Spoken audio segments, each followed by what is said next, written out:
संक्रांतीला आवर्जून सगळीकडेच बनवली जाते ती म्हणजे तिळपोळी. आणि ही तिळपोळी खूप खूप खूपच छान अशी लागते. तुपाची धार सोडून एकदम गरम लुसलुशीत तिळपोळी खायला सगळ्यांनाच फार आवडते. अतिशय सोप्या पद्धतीने आज तुम्हाला तिळपोळी कशी करायची ते दाखवणार आहे. नमस्कार, मी श्वेता पाटील, श्वेताच किचनमध्ये तुमच्या सर्वांचं खूप खूप स्वागत करते.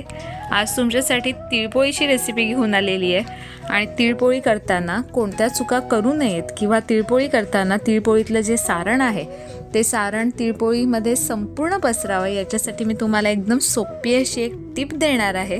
त्यासाठी हा व्हिडिओ शेवटपर्यंत नक्की पहा. चला मग सुरुवात करूयात आजच्या रेसिपीला. तिळपोळी करण्यासाठी सर्वात प्रथम आपण त्याचं कणिक मळून घेणार आहोत. त्यासाठी आपण इथे 1 कप मैदा घेतलेला आहे. मैदा फ्रेश घ्यावा आणि मैदा फ्रेश राहण्यासाठी शक्यतो त्याला फ्रीजमध्ये स्टोअर करावा, जेणेकरून मैदा फ्रेश राहतो. फ्रेश मैदा वापरल्यावरती पोळी देखील नरम लुसलुशीत होते. आता 1 कप मैद्यामध्ये चवीपुरतं थोडंसं मीठ घालून घेतलेलं आहे. आता यामध्ये आपण 3 चमचे होईल इतकं तेल घालून घेतलेलं आहे. इथे मी एकच मोठा चमचा घातलेला आहे. जर तुम्ही लहान चमच्याचं मेजरमेंट घेतलं तर 3 चमचे होईल इतकं तेल घातलेलं आहे. तेल घालून झालं की थोडं थोडं करून पाणी ॲड करायचं आणि हे कणिक मळून घ्यायचं आहे. अतिशय घट्ट देखील हे कणिक मळायचं नाही आहे आणि अतिशय नरम देखील नाही, मध्यम असं हे कणिक मळून घेणार आहोत. इथे आपण साध्या पाण्याचा वापर केलेला आहे, गरम पाणी घेतलेलं नाही आहे. इवन तेलसुद्धा आपण गरम करून घेतलेलं नव्हतं. नॉर्मल रूम टेम्परेचरला जे तेल असतं तेच तेल आपण ह्यामध्ये वापरलेलं आहे. तुम्ही इथे पाहू शकता आपलं कणिक देखील व्यवस्थित असं मळून झालेलं आहे. आता शेवटला मी पुन्हा एकदा थोडंसं तेलाचा हात घेऊन हे कणिक पुन्हा एकदा मळून घेते आहे. आता कणिक मळून झालं की यावरती एक झाकण द्यायचं आणि हे कणिक आपण थोडंसं फुगत बाजूला ठेवणार आहोत. तोपर्यंत आपण तिळपोळीचं सारण बनवून घेणार आहोत. अतिशय झटपट पद्धतीने आजचं सारण बनवायचं आहे. तिळपोळीचं सारण करण्यासाठी इथे आपण अर्धा कप साधे तीळ वापरलेले आहेत. साध्या तिळाचा वापर केलेला आहे कारण की साधे तीळ पौष्टिक असतात.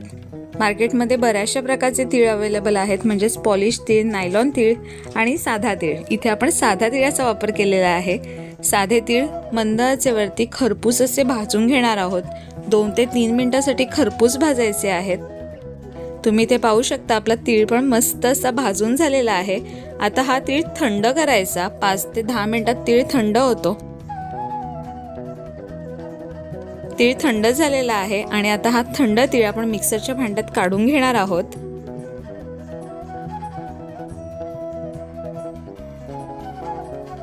इथे आपण अर्धा कप तीळ घेतलेला आहे आणि त्यामध्ये आपण पाव कप गुळाचा वापर केलेला आहे. साधं गूळ आहे, चिक्कीचा गुळाचा वापर केलेला नाही आहे. साधं गूळ किसून घ्यायचं आणि ते पाव कप गूळ आपण इथे घातलेला आहे. जर तुम्हाला गोड जास्त आवडत असेल तर तुम्ही गुळाचं प्रमाण थोडं वाढवलं तरीही चालेल. आता आपण त्यामध्येच पाव कप भाजलेले शेंगदाणे घालून घेणार आहोत. शेंगदाणे भाजून त्याचे साल काढून घेतलं होतं आणि साल काढलेले शेंगदाणे चांगले थंड झाले की त्यानंतर आपण या चाळणामध्ये त्याचा वापर करणार आहोत. कारण की तुम्ही गरम गरम शेंगदाणे जर मिक्सरमध्ये बारीक केले तर त्याचा एक गठ्ठा तयार होतो, लगदा तयार होतो. आपल्याला सारण मोकळं करायचं आहे, त्यामुळे शेंगदाणे थंड झाल्यावर आपण मिक्सरमध्ये वाटून घेणार आहोत. आता आपण यामध्ये 2 वेलचीचे दाणे सुद्धा सोलून घालणार आहोत. सोबत थोडंसं जायफळ देखील किसून घालायचं आहे, ज्यामुळे खूप छान अशी टेस्ट येते. पाव चमचा होईल इतकं जायफळ किसून घेतलेलं आहे. आता आपण हे सर्व सारण मिक्सरमध्ये बारीक करून घेणार आहोत. तीळ इथे थंड करून वापरले होते आणि शेंगदाणे सुद्धा थंड करून वापरले आहेत, त्यामुळे आपलं सारण एकदम मोकळं असं तयार होतं. साध्या गुळाचा वापर केलेला आहे, चिक्कीचं गूळ देखील वापरलेलं नाही आहे. त्यामुळे तुम्ही ते पाहू शकता आपलं सारण एकदम मस्त असं मोकळं तयार झालेलं आहे. सारण असं छान मोकळं झालं की ते तिळपोळीमध्ये पसरायला सोपं होतं. तिळपोळी लाटताना सारण शेवटपर्यंत पोहोचतं. तुम्ही ते पाहू शकता एकदम परफेक्ट असं सारण तयार झालेलं आहे. आता या सारणामध्ये जर तुम्ही तुपाची धार सोडलीत, 2 ते 3 चमचे तूप ॲड केलं आणि अशा पद्धतीने जर त्याचे लाडू तयार केलेत तर तिळगुळाचे लाडू देखील तयार होतात. अतिशय चविष्ट असे हे लाडू लागतात. पण आता आपल्याला इथे लाडू तयार करायचे नाही आहेत, इथे आपण तिळपोळी करणार आहोत. त्यासाठी मी इथे जो आपण मैदा भिजत घातला होता त्या मैद्यातला थोडासा गोळा आपण काढून घेणार आहोत. आता हाताला थोडंसं तेल लावून घ्यायचं आणि त्या मैद्याची पारीक तयार करणार आहोत. अशा पद्धतीने पारी तयार करून घ्यायची आणि हे सारण मोकळंच या पारीमध्ये भरून घेणार आहोत. सारणाचा गोळा भरायचा नाही, कारण की जर तुम्ही सारणाचा गोळा भरलात तर तो लाटताना एकाच ठिकाणी राहतो, पसरत नाही. त्याच्यामुळे सारणाचा गोळा भरण्याची चूक कधीच करायची नाहीये. सारण असं मोकळं भरलं तर भरताना थोडासा त्रास होतो, पण ते तिळपोळीमध्ये संपूर्ण पसरतं. अशा पद्धतीने थोडंसं प्रेस करून सारण भरायचं.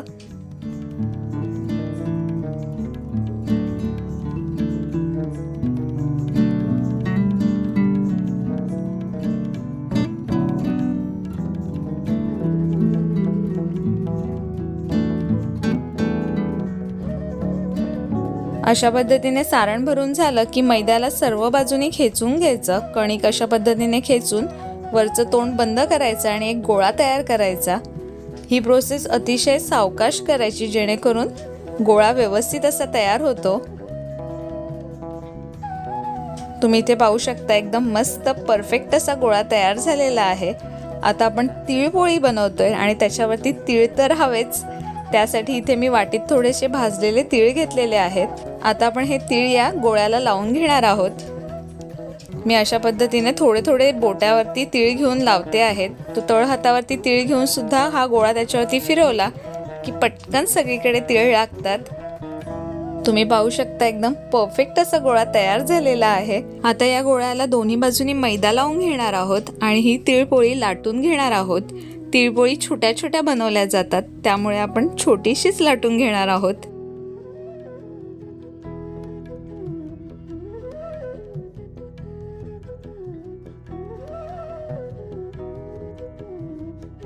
आणि तुम्ही इथे पाहू शकता एकदम मस्त अशी तिळपोळी लाटून झालेली आहे. अतिशय मोठी नाही आणि अतिशय छोटी नाही, मध्यम आकाराची ही तिळपोळी आपण लाटून घेतलेली आहे. तुम्ही पाहू शकता सारण ही अतिशय शेवटपर्यंत पसरलेलं आहे. सारण एकदम मोकळं गेल्यामुळे तिळपोळी फाटलेली देखील नाहीये.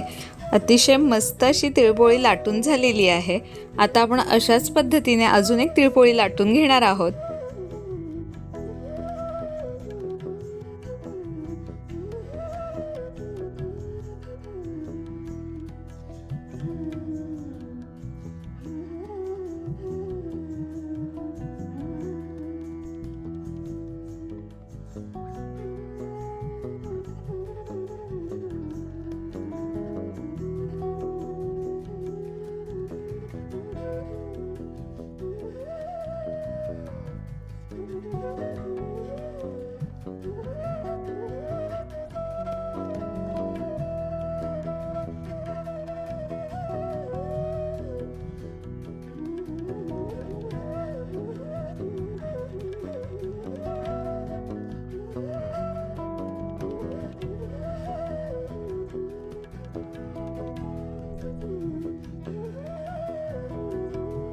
आणि तुम्ही ते पाहू शकता आपल्या दोन्ही तिळपोळ्या लाटून झालेल्या आहेत. आता याला आपण खरपूस अशा भाजून घेणार आहोत.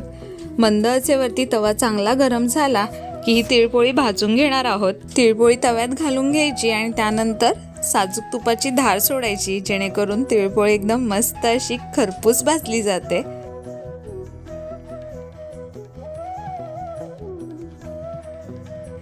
आता मी वरती देखील थोडंसं साजूक तूप लावून घेते आहे.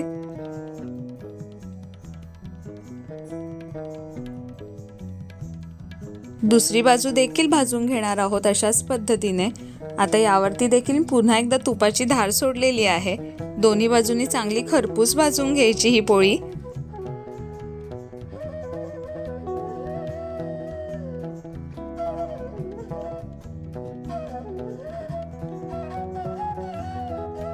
आणि तुम्ही इथे पाहू शकता एकदम मस्त अशी टम्म फुगलेली आहे आपली तिळपोळी.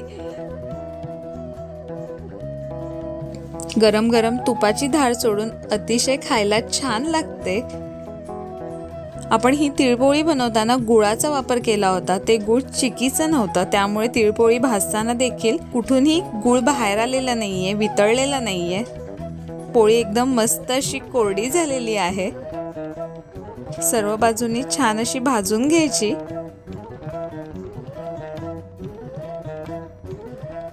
पुन्हा एकदा त्याच्यावरती साजूक तुपाची धार सोडलेली आहे आणि आपली परफेक्ट अशी तिळपोळी खाण्यासाठी तयार झालेली आहे। अशाच पद्धतीने मी बाकीच्या तिळपोळीसुद्धा रेडी करते।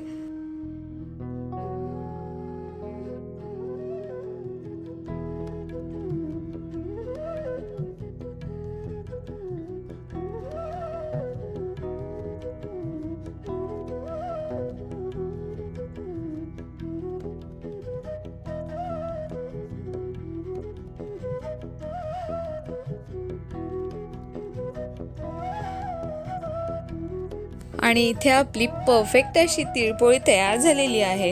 गरम गरम साजूक तुपाची धार सोडून ही तिळपोळी खायला खूप छान लागते। आणि तुम्ही इथे पाहू शकता आपल्या सर्व तिळपोळ्या मस्त टम्म फुगलेल्या आहेत। इथे मी तुम्हाला एक तिळपोळी खोलून दाखवते आहे। तुम्ही पाहू शकता आपलं जे सारण आहे ते सारण शेवटपर्यंत व्यवस्थित असं पसरलेलं आहे, स्प्रेड झालेलं आहे। त्यामुळे ही तिळपोळी खायला खूप छान लागते। ह्या तिळपोळ्या 7 ते 8 दिवस मस्त अशा टिकतात। कुठेही प्रवासात जायचं असेल तर तुम्ही ही तिळपोळी सहज अशी कॅरी करू शकता। खायला अप्रतिम लागते, शिवाय पौष्टिक देखील असते। येत्या संक्रांतीला नक्की अशा पद्धतीने तिळपोळी बनवून पहा। शिवाय सर्वांना येत्या संक्रांतीच्या श्वेताज किचन मराठीकडनं खूप खूप शुभेच्छा। कशी वाटली आजची रेसिपी नक्की कमेंट करून सांगा। पुन्हा एकदा भेटूया एका नवीन रेसिपी सोबत। तोपर्यंत धन्यवाद।